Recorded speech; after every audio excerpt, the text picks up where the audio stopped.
Building के ऊपर कुछ लोग एलियंस के धरती पर आने का जश्न मना रहे होते हैं। उन्हें लग रहा था कि एलियंस किसी नेक इरादे से धरती पर आए हैं, लेकिन तभी उस बिल्डिंग के ठीक ऊपर एलियन शिप का दरवाजा खुलता है, जिसे देख एक पल के लिए उन सभी की धड़कनें थम सी जाती हैं और अगले ही पल वो एलियन शिप उस बिल्डिंग पर आग उगलने लगती है, जिससे उस बिल्डिंग के साथ साथ उसमें मौजूद सारे लोग जलकर राख हो जाते हैं। उस एलियन शिप से लगातार निकलती आग तेजी से पूरे शहर पर फैलने लगती है, जिसमें शहर के सारे लोग जलकर खाक होने लगते हैं। उसी शहर में जैस्मिन अपने बच्चे और कुत्ते के साथ ट्रैफिक में फंसी हुई थी।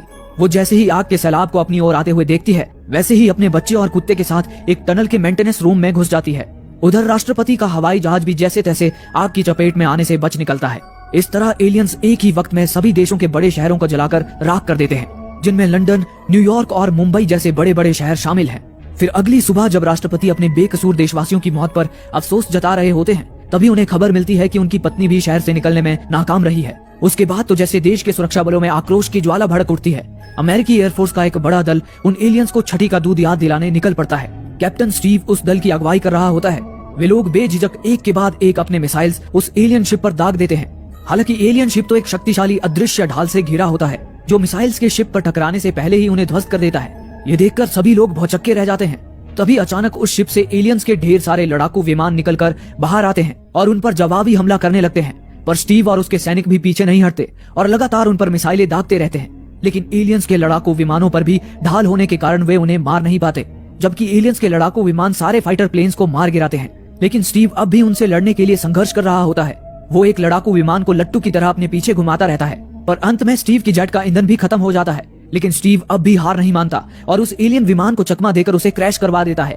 साथ ही वो खुद भी इजेक्शन सीट की मदद से बच निकलता है।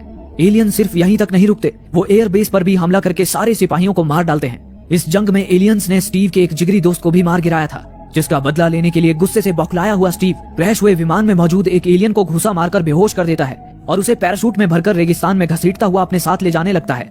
उधर दूसरी ओर हवाई जहाज में बैठे राष्ट्रपति अपने सैनिकों की मौत से बहुत ज्यादा दुखी होते हैं। तभी रक्षा मंत्री उन्हें एलियंस पर न्यूक्लियर हमला करने की सलाह देता है, जिसे सुनकर डेविड वहां आ जाता है और उनकी सलाह पर नाराजगी जताता है, क्योंकि अगर न्यूक्लियर हमला हुआ तो ये धरती रहने लायक ही नहीं बचेगी।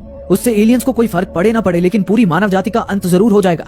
इस बात पर रक्षा मंत्री और डेविड की बहस होने लगती है, जिससे राष्ट्रपति भी सिर पकड़कर बैठ जाते हैं। तभी जूलियस वहां आ जाता है और अपने बेटे का पक्ष रखते हुए कहता है कि डेविड ने ही आज उन सबकी जान बचाई है, ताकि वे सभी मिलकर एलियंस को धरती से खदेड़ सके। लेकिन वे लोग तो धरती को बचाने के बजाय उसे ही तबाह करने पर तुले हुए हैं। ये सुनकर सारे मंत्रियों की बोलती ही बंद हो जाती है। तभी जूलियस उन पर तंज कसते हुए कहता है कि सरकार ने उस वक्त भी बेवकूफी भरा फैसला लिया था, जब सन 1950 में मैक्सिको के रूसवेल में एक एलियन शिप क्रैश हुआ था। उन्होंने वो बात भी लोगों से छुपाई थी और उन लोगों ने आज भी उस एलियन शिप को एरिया 51 में खुफिया तरीके से छुपा कर रखा है। अगर सरकार उसी वक्त लोगों को एलियन के खतरे से सतर्क कर देती, तो हम उनसे बचने का कोई न कोई रास्ता पहले से ही निकाल चुके होते। ये सुनकर राष्ट्रपति जूलियस पर हंसते हुए उसे समझाने की कोशिश करते हैं कि इससे पहले ऐसी कोई घटना नहीं हुई है। ये सब न्यूज चैनलों की फैलाई हुई दकियानुसी बातें हैं। असल में एरिया 51 नामक कोई जगह ही नहीं है।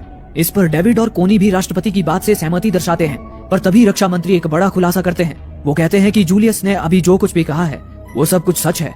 ये सुनकर सभी लोगों के चेहरे से जैसे हवाइयां ही उड़ जाती हैं।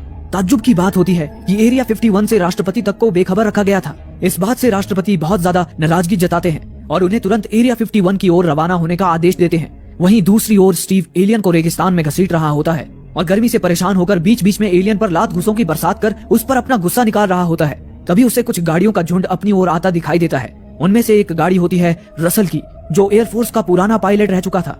रसल दावा करता है कि आज से 10 साल पहले एलियंस ने उसका अपहरण किया था। तब से वो शराबी हो गया था और एलियन से बदला लेने की खुन्नस में रहता था। वो अपने बच्चों को लेकर अपने साथियों के साथ किसी सुरक्षित जगह की तलाश में निकला था। जब रसल देखता है कि स्टीव ने एक एलियन को धूल चटा दी है, तो वो स्टीव से खुश होकर उसे भी अपने साथ ले लेता है। स्टीव ने उड़ान भरते हुए उसी जगह से थोड़ी दूर एरिया 51 के सीक्रेट बेस को देख लिया था, जो किसी नक्शे में भी नहीं था। वो उन सबको अपने साथ उस बेस की तरफ ले जाने लगता है। उधर दूसरी ओर राष्ट्रपति का हवाई जहाज भी एरिया 51 बेस पर लैंड हो जाता है। वे सभी सतह से 24 मंजिल नीचे बने एरिया 51 के खुफिया रिसर्च लेबोरेटरी में जाते हैं, जहां पर वैज्ञानिक रूसवेल में मिले एलियन शिप के अवशेषों पर रिसर्च कर रहे होते हैं। वहीं पर वे लोग रिसर्च डिपार्टमेंट के हेड डॉक्टर ओकेन से मिलते हैं। ओकेन उन्हें एलियंस का वो नायाब शिप दिखाता है जो 40 साल पहले रूसवेल में क्रैश हुआ था। वे लोग तभी से उस शिप की उन्नत तकनीक को समझने में लगे थे, लेकिन अब तक वे उसे दोबारा स्टार्ट करने में नाकाम रहे थे। पर ओकेन बताता है कि जब से एलियन धरती पर आए हैं, तभी से उस शिप ने अपने आप ही काम करना शुरू कर दिया है, जिसका मतलब है कि उस शिप को मदरशिप से पावर मिल रही है। ये बताने के बाद ओकेन सभी को उन एलियंस के दर्शन करवाता है जो उस एलियन शिप में मौजूद थे। उनमें से 2 एलियंस तो उस क्रैश में ही मारे गए थे और तीसरे ने उसके 2 हफ्ते बाद लेबोरेटरी में दम तोड़ दिया था। ओकेन बताता है कि वे एलियंस भले ही इंसानों से कहीं ज्यादा उन्नत हैं, पर उनका शरीर इंसानों से भी ज्यादा नाजुक है, इसलिए वे हमेशा एक मजबूत बायोमैकेनिकल कवच के अंदर ही रहते हैं, जिससे उन्हें मारना आसान नहीं होता। ये एलियंस भी इंसानों की ही तरह देखते और सुनते हैं, लेकिन उनमें सबसे खास बात ये होती है कि वे टेलीपैथी यानी कि दिमाग की शक्ति से बिना बोले ही एक दूसरे से बात कर सकते हैं। ओकेन आगे बताता है कि वे एलियंस इंसानों की तरह गर्मी और सर्दी महसूस करते हैं और ऑक्सीजन पर ही जिंदा रहते हैं। पृथ्वी का वातावरण उनके रहने के बिल्कुल अनुकूल है, इसीलिए वे इस पृथ्वी पर कब्जा करना चाहते हैं। उन एलियंस के बारे में जानकर सारे लोग हैरान रह जाते हैं।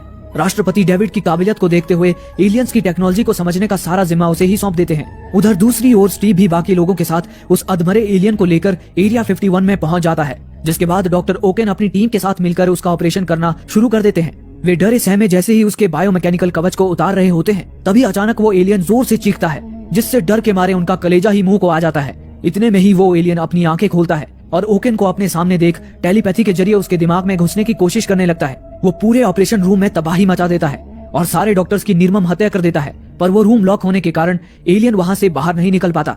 इतने में ही राष्ट्रपति और बाकी सुरक्षा बल वहां पहुंच जाते हैं। वे देखते हैं कि एलियन ने ओकेन को अपने शिकंजे में कस लिया है। वो टेलीपैथी के जरिए उसके दिमाग में घुस जाता है और अपने शब्द उसकी जुबान से बोलने लगता है। वो लगातार खुद को आजाद करने की मांग कर रहा होता है। ये देखकर राष्ट्रपति उससे समझौता करने की कोशिश करते हैं। वो कहते हैं कि अगर एलियंस इंसानों से सुलह कर लें तो वो दोनों ही इस पृथ्वी पर शांतिपूर्वक रह सकते हैं। हालांकि एलियन सुलह करने से साफ इनकार कर देता है। जब प्रेसिडेंट उससे पूछते हैं कि वे लोग हम इंसानों से चाहते क्या हैं, तो इस पर एलियन बड़ी निर्ममता से कहता है कि उन्हें इंसानों की मौत चाहिए। ये कहकर वो एलियन अब राष्ट्रपति के दिमाग में घुसने की कोशिश करने लगता है। ये देखकर सुरक्षा बल उस एलियन को गोलियों से भून कर रख देते हैं। एलियन जब राष्ट्रपति के दिमाग में घुस रहा था, तब उन्होंने भी एलियन के दिमाग को पढ़ लिया था, जिससे उन्हें ये पता चल जाता है कि ये एलियंस टिड्डों की तरह भारी तादाद में अंतरिक्ष में घूमते हैं और पृथ्वी जैसे ग्रह से प्राकृतिक संसाधनों को लूटने के बाद उस ग्रह को नष्ट कर देते हैं। ये जानने के बाद राष्ट्रपति के गुस्से का पारा चढ़ जाता है और वो उन एलियंस पर न्यूक्लियर हमला करने का आदेश जारी कर देते हैं। वहीं स्टीव को यकीन होता है कि जैस्मीन अब भी जिंदा होगी, इसीलिए वो मिलिट्री के नाक के नीचे से एक हेलीकॉप्टर चुराकर उसे ढूंढने निकल जाता है और खुशकिस्मती से जैस्मीन उसे सही सलामत मिल जाती है। वहीं सर्वाइवर्स के दल में राष्ट्रपति की पत्नी भी मौजूद होती है, जो बुरी तरह से जख्मी है। स्टीव उन सभी को लेकर एरिया 51 पर वापस आ जाता है। उसके बाद सुरक्षा बल न्यूक्लियर हमला शुरू करते हैं। उनके जेट्स उस एलियन शिप के बेहद करीब जाकर उस पर एक न्यूक्लियर मिसाइल दाग देते हैं, जिससे इतनी तबाही मचती है कि सब कुछ धुंधला सा हो जाता है। सबको इस बात पर यकीन था कि न्यूक्लियर मिसाइल से एलियन शिप जरूर तबाह हो गई होगी, लेकिन जब धुएं के बादल छटते हैं तो वे देखते हैं कि उनकी न्यूक्लियर मिसाइल भी उस एलियन शिप का बाल तक बांका नहीं कर पाई थी। ये देखकर सभी को बड़ी निराशा होती है। उसी वक्त राष्ट्रपति को एक और बड़ा झटका लगता है, जब उन्हें पता चलता है कि उनकी पत्नी एक अंदरूनी चोट की वजह से जल्द ही मरने वाली है। वहीं दूसरी ओर प्रकृति प्रेमी डेविड धरती को न्यूक्लियर हमले से नष्ट होते देख शराब के नशे में डूब जाता है और चीजें इधर की उधर फेंकने लगता है। तभी उसके पिता वहां आते हैं और उसे हौसला देते हुए कमरे के अंदर जाकर आराम करने के लिए कहते हैं, ताकि उसे ठंड से जुकाम न हो जाए। तभी जुकाम शब्द सुनते ही डेविड के दिमाग की जैसे बत्ती ही जल उठती है। वो तुरंत राष्ट्रपति और सारे सुरक्षा बलों को उस एलियन शिप के पास एकत्रित कर लेता है और उन्हें समझाता है कि उनके पास एलियंस को हराने का अभी एक रास्ता बचा है, और वो रास्ता है डेविड द्वारा बनाया गया एक खास तरह का कंप्यूटर वायरस, जिसे अगर वो एलियन के ही सिग्नल के जरिए अंतरिक्ष में मौजूद उनके मदरशिप में डालने में कामयाब हो जाएं, तो इससे एलियंस के सारे शिप की अदृश्य ढाल 1 मिनट के लिए निष्क्रिय हो जाएगी, जिसके बाद वे लोग उनके शिप को अपनी मिसाइल से तबाह कर सकते हैं। ये सुनते ही सभी डेविड से पूछते हैं कि आखिर वो उस वायरस को भला एलियन के मदरशिप में कैसे डालेगा। इस पर डेविड एरिया 51 में मौजूद एलियन शिप की ओर इशारा करते हुए कहता है कि इसके लिए वे लोग इस एलियन शिप का इस्तेमाल करेंगे, लेकिन उसके लिए डेविड को किसी ऐसे पायलट की जरूरत होगी जो उस छोटे एलियन शिप को उड़ाकर डेविड को उस मदरशिप के अंदर ले जा सके। इसमें डेविड का साथ देने के लिए स्टीव आगे आता है और वे दोनों मिलकर इस प्लान को अंजाम देने की ठान लेते हैं। उसके बाद राष्ट्रपति सारे देशों के सुरक्षा बलों को भी उनके देश में मौजूद एलियन शिप पर हमला करने के लिए तैयार कर लेते हैं, पर अमेरिकी एयरफोर्स के पास अब भी पायलट्स की कमी होती है, इसलिए वे लोग उन आम लोगों को भी इस जंग में आने के लिए कहते हैं जिन्हें प्लेन उड़ाने का तजुर्बा था। ऐसे में सबसे आगे आता है रसल, जो एलियन से अपने अपहरण का बदला लेने के लिए उतावला हुआ जा रहा था। और इतना ही नहीं, उसके साथ इस जंग में खुद राष्ट्रपति भी शामिल हो जाते हैं, क्योंकि वो भी पूर्व एयरफोर्स पायलट रह चुके थे। ऐसे ही उनकी अमेरिकी एयरफोर्स की टीम तैयार हो जाती है। इस मिशन पर जाने से पहले स्टीव जैस्मिन से शादी कर लेता है और इसके साथ ही डेविड और कोनी की दूरियां भी अब नजदीकियों में बदल जाती हैं। उसके बाद वे लोग अपना मिशन शुरू करते हैं और एलियन शिप को लेकर अंतरिक्ष की तरफ उड़ जाते हैं। वे लोग जैसे ही मदरशिप के करीब पहुंचते हैं, तभी मदरशिप उन्हें ऑटोमेटिकली अपने अंदर खींचने लगती है और उनकी शिप को एक जगह पर लाकर लटका देती है, जहां से वो देखते हैं कि एलियंस बड़ी तादाद में जंग की तैयारी कर रहे थे। लेकिन उससे पहले ही डेविड उस मदरशिप पर अपना वायरस अपलोड कर देता है और एयरफोर्स को हमला करने का सिग्नल भेज देता है, जिसके बाद एयरफोर्स एलियन शिप पर एक मिसाइल छोड़ती है, पर बदकिस्मती से उस शिप का ढाल अभी निष्क्रिय नहीं हुआ होता। इस वजह से उनकी ये मिसाइल भी व्यर्थ हो जाती है। ये देख सभी को बड़ी निराशा होती है। जनरल सबको वापस आने के लिए कहता है, पर राष्ट्रपति उसकी बात को ना मानते हुए एक बार फिर कोशिश करते हैं। इस बार वो ढाल निष्क्रिय हो चुकी होती है, जिस वजह से वो मिसाइल सीधे एलियन शिप पर जा लगती है। ये देख एलियंस भी इसके जवाब में अपने लड़ाकू विमान एयरफोर्स के पीछे लगा देते हैं, पर इस बार टक्कर बराबरी की होती है और एयरफोर्स उन लड़ाकू विमानों की ईंट से ईंट बजाने लगते हैं। पर फिर भी एलियंस की तादाद ज्यादा होने के कारण उनका पलड़ा अब भारी होता है। वे लोग आम नागरिकों पर भी हमला करना शुरू कर देते हैं और एयरफोर्स के ज्यादातर प्लेन्स को नष्ट कर देते हैं। लेकिन राष्ट्रपति और कुछ सिपाही अभी भी जंग में डटे हुए थे। तभी इतने में ही वो एलियन शिप एरिया 51 के ठीक ऊपर आ जाता है और इंसानों पर दोबारा आग उगलने के लिए अपने मुख्य द्वार को खोल देता है। ये देखकर सभी का डर के मारे बुरा हाल हो जाता है, क्योंकि अब उनकी फाइटर प्लेन्स की सारी मिसाइलें भी खत्म हो चुकी थी। पर तभी रसल वहाँ अपना प्लेन लेकर आता है। सबको रसल में एक उम्मीद दिखाई देती है। हालांकि जब रसल एलियन शिप पर अपनी मिसाइल दागने ही वाला होता है, तब ऐन मौके पर मिसाइल प्लेन में ही जाम हो जाती है। ये देख सबकी उम्मीदों पर पानी फिर जाता है। लेकिन रसल हार मानने वालों में से नहीं था। रसल जनरल को अपने बच्चों को बताने के लिए कहता है कि वो उनसे बहुत प्यार करता है, और इतना कहकर रसल उस प्लेन को ले जाकर एलियन शिप की उस जगह पर जाकर टकराता है जहाँ से एलियन धरती पर हमला करते थे। इस तरह रसल खुद की आहुति देकर एलियन शिप के एक अहम हिस्से को